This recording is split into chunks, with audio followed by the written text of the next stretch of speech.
Hi, I'm Anna. My life took a sharp turn 5 years into my marriage with Paul. We were your average couple. I was a teacher. He was a manager at an energy company, and life was pretty straightforward. Then his dad passed away, leaving his mom Elaine all alone in their family house. It was then that Paul dropped the bombshell. "Anna, we need to talk," Paul said abruptly one night, his tone serious enough to make me pause mid-scroll on my phone. I looked up. "What's up? Everything okay?" He took a deep breath. "It's about Mom. She's alone in that old house since Dad passed. I think we should move in with her." I felt my stomach drop. Move in with Elaine? She and I were like oil and water, Paul. Are you serious? You know, Elaine and I barely get along. He leaned against the kitchen counter, his expression firm. "I know, but she's my mom and she's struggling. Plus, we're just burning money on this rented apartment." I sighed, running a hand through my hair.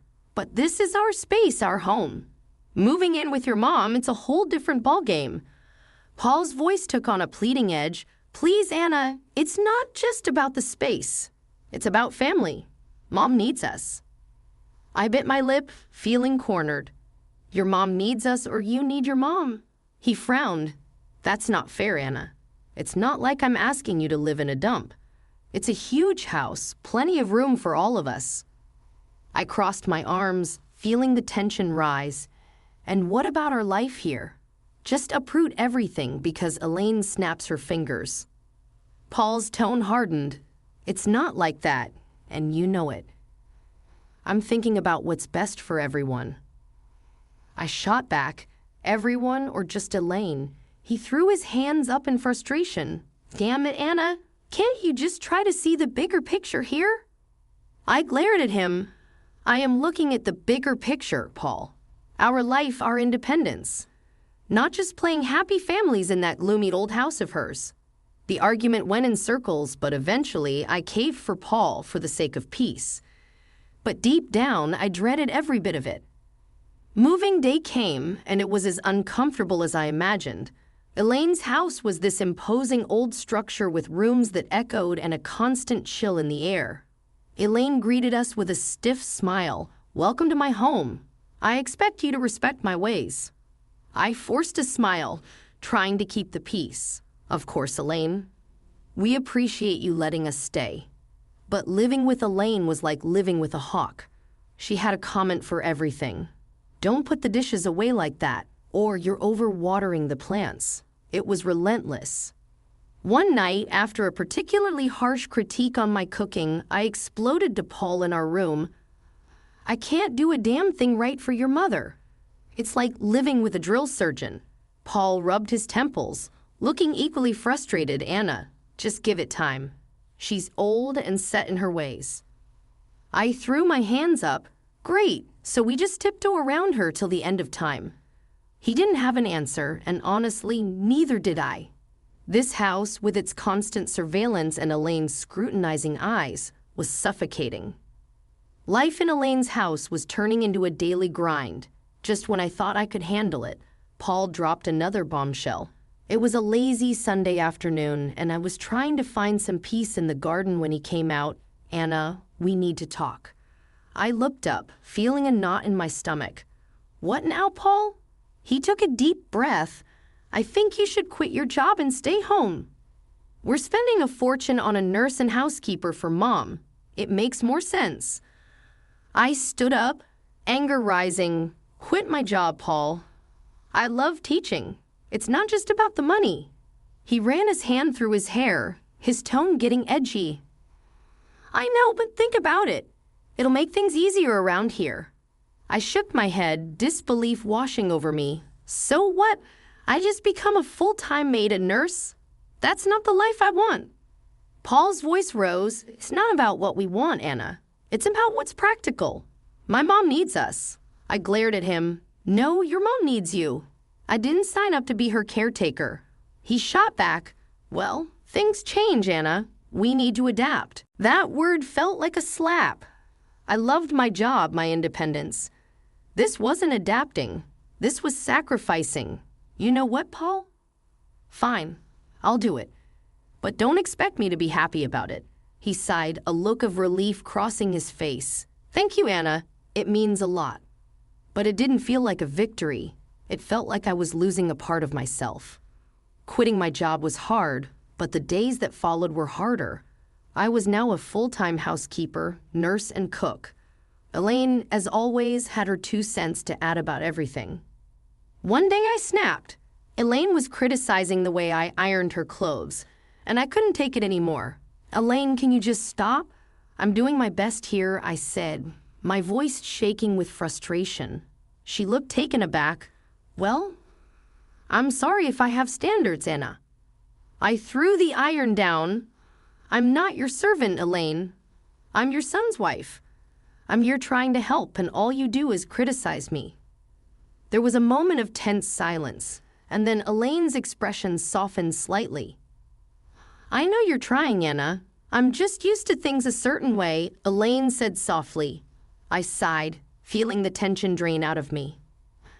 I know, Elaine, but not you. I have my way of doing things.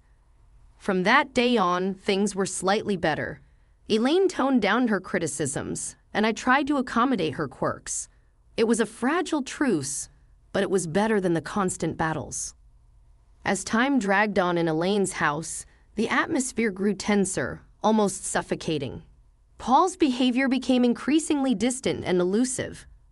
He was always late from work, and when he was home, he might as well have been invisible, retreating to the spare room like it was his sanctuary.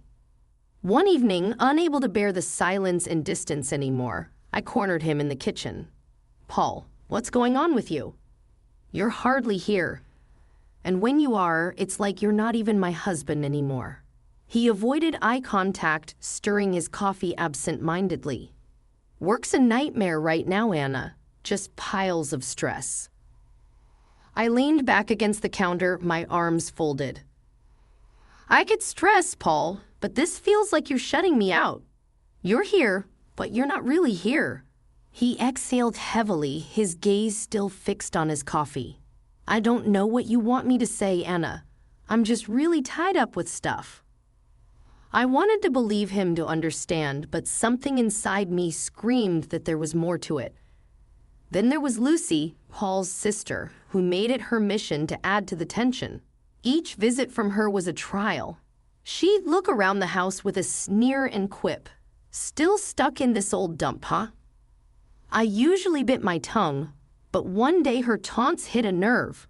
Not all of us have the luxury to mooch off others, Lucy. I shot back. She just cackled, her voice grating on my nerves. Oh, look at you playing the martyr in a haunted house. Pathetic. I clenched my jaw, holding back a barrage of words. Paul, ever the silent bystander, offered no defense. His silence was like another jab, another confirmation of the growing gulf between us. The biggest shift, however, came with Elaine. One day she called for Lucy, her voice frail and desperate. Lucy, I need help with a bath. I can't manage on my own anymore. Lucy's response was cold and cutting. Help yourself, Mom. I'm not your caretaker. Elaine broke down in tears and my heart couldn't take it. Despite our rocky history, I couldn't leave her in that state. I helped her with the bath and something between us changed that day. Elaine started to warm up to me, treating me less like an intruder and more like a daughter. It was a welcome change, but it also highlighted how far Paul and I had drifted apart. The house felt colder, emptier. Despite Elaine's newfound warmth towards me, the walls seemed to echo with the growing silence between Paul and me, a chasm that widened with each passing day. Paul's late nights at work became a norm, and our conversations turned into mere whispers of their former selves. During one of these fleeting interactions, Paul dropped a new piece of news. Anna, I got an apartment near work, he said nonchalantly. I almost dropped the dish I was cleaning. An apartment? Why on earth would you need that? He leaned against the door frame, avoiding my gaze. It's just practical, Anna. Saves me the commute, especially with the late nights. I felt a surge of anger and confusion. And you just decided this without talking to me. What are we, roommates now? He shrugged, his indifference cutting deep. I thought you'd be happy, less stress about me coming home late. I shook my head in disbelief. Happy, Paul? This feels like you're living a double life. What's next? You'll tell me you have a second family. He sighed, rubbing his forehead. Don't be dramatic, Anna. It's not like that. I wanted to push further, to break through his nonchalant facade, but I knew it was futile. The conversation ended there, as did many of our conversations those days. The true shock came a few days later in a candid conversation with Elaine. We were in the living room, sharing a rare moment of calm, when she suddenly said, "You know, Paul didn't buy that apartment with his money." I looked at her, puzzled. What do you mean? She hesitated, then continued, he used my savings. He said it was an investment. He even put it in my name. I felt my heart sink. He's been using your money, and you're okay with this?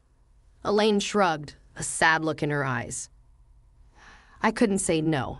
He's my son, but I thought you should know I was speechless.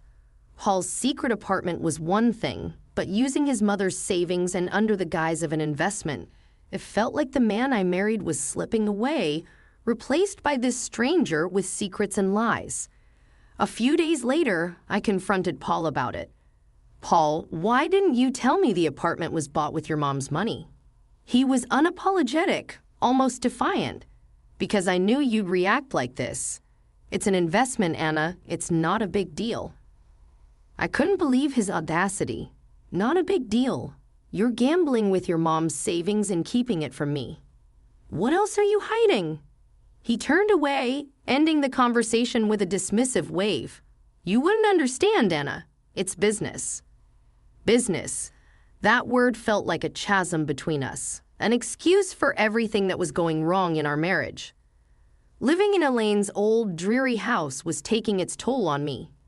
The walls, once probably vibrant, now echoed a somber tone, and every creaking floorboard seemed to whisper secrets.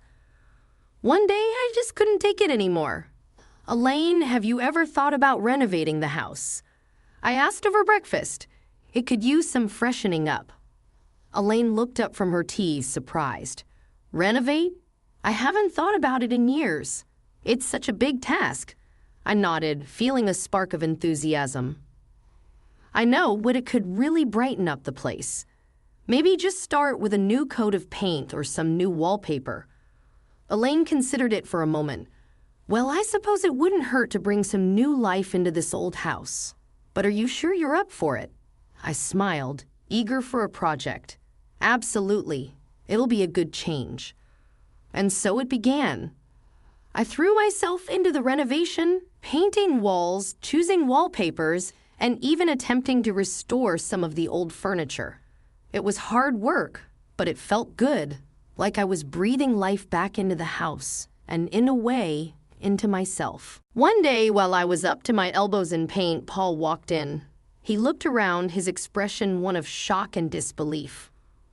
What the hell, Anna? What are you doing in my mom's house? I stood up, wiping the sweat from my brow. I'm renovating, Paul, like I told Elaine.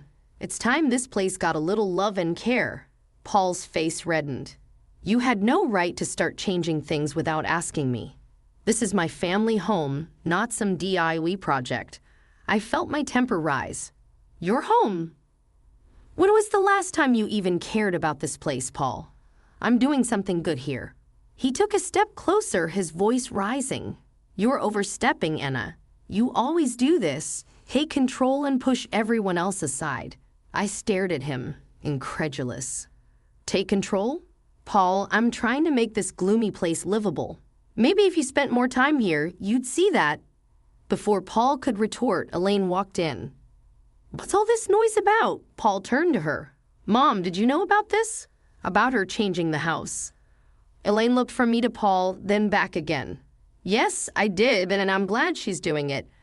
This house needed a change, and Anna's doing a wonderful job. Paul looked like he'd been slapped. But it's our family home. Elaine cut him off, her tone firm. It's my home, Paul, and I want this. Anna has every right to do what she's doing. Paul stormed out of the room, leaving me and Elaine in an awkward silence. I felt a mix of victory and sadness. The house was transforming, but the gap between Paul and me seemed to only grow wider. The day Elaine suffered her stroke, our world turned upside down. I was there, witnessing her sudden decline, her words slurring, her body weakening. Panic gripped me as I called for help, my voice quivering with fear. In the hospital, the grim reality set in. Elaine needed constant care. I looked to Paul for support, but he was distant, his eyes void of the son's concern I expected to see.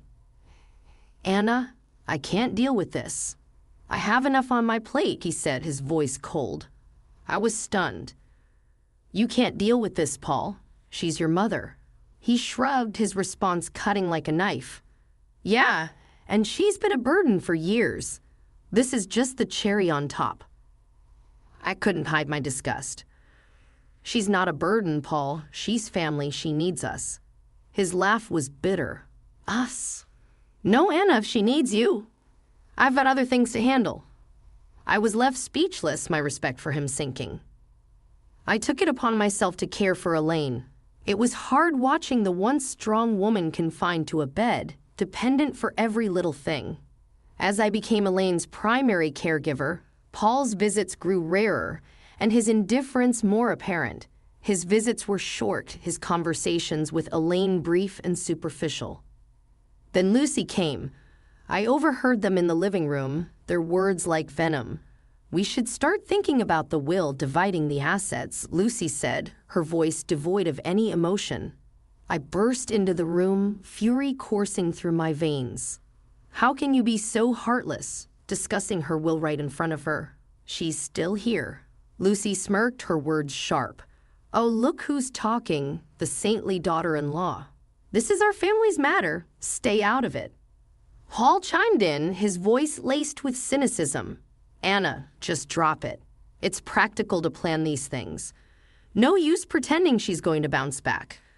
I was aghast at his cruelty. "Practical. She's your mother, Paul.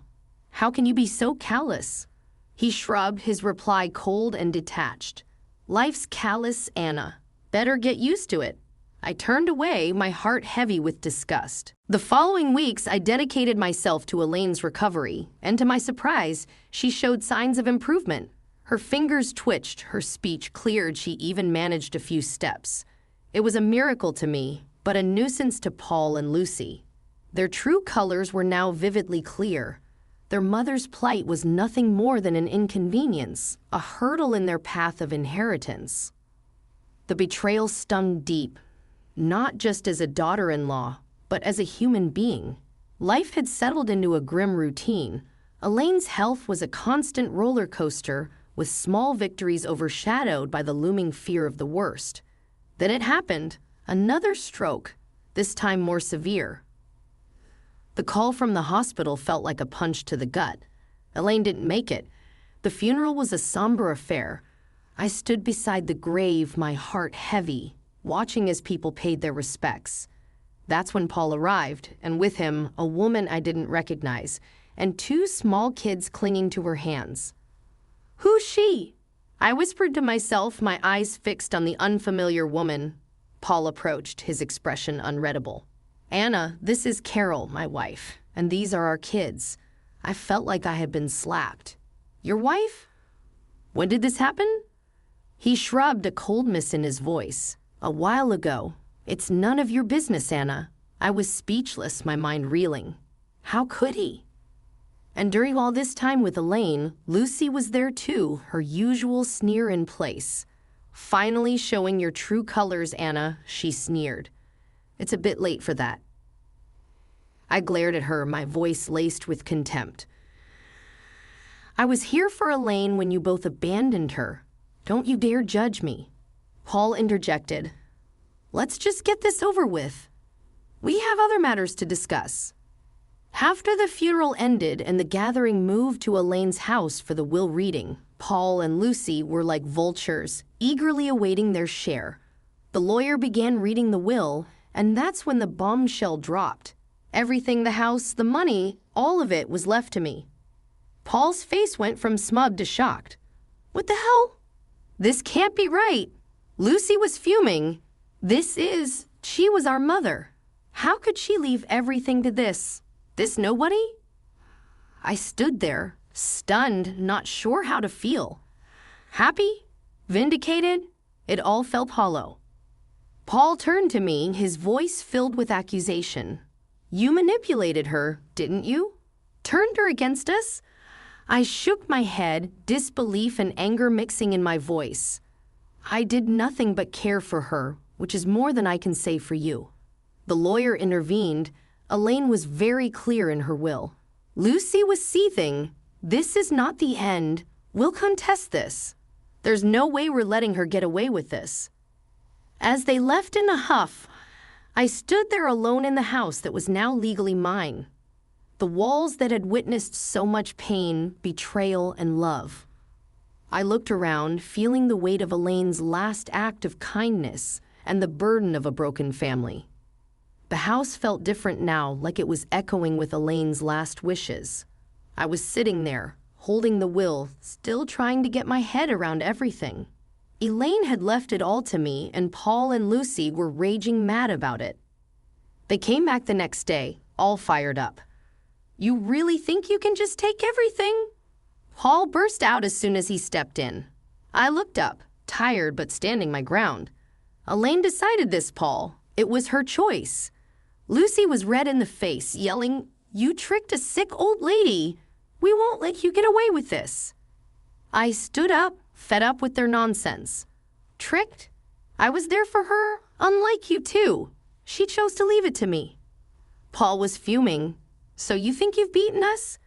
You think you can just snatch everything away? I let out a heavy sigh. I didn't snatch anything, Paul. Elaine gave it to me because she knew I actually cared. Their yelling didn't stop, but it was just noise against the truth. I knew I was there for Elaine when they weren't. The lawyer showed up with a video Elaine had made. Her voice filled the room as she said it clear as day. I left everything to Anna because she was like the daughter I never had. She was there when my own kids weren't. She deserves it all. The room went quiet. Paul looked like he'd been punched in the gut, and Lucy started crying, finally realizing what they had done. After that, Paul and Lucy left, and all their threats just fell flat. I was alone in the big house, surrounded by the past and thinking about the future. I decided to divorce Paul. It was tough, but it had to be done. He and his new family had to move to a rental place. Lucy had her own mess to deal with. Her debts and bad choices were catching up to her. As for me, I was standing in my new house, feeling sad but also kind of excited. Elaine's will wasn't just about the house and money. It was like she was telling me to be strong and make my own way. I decided to start over, used what Elaine left me to build something new for myself. The house, once a reminder of tough times, was now a place for new beginnings.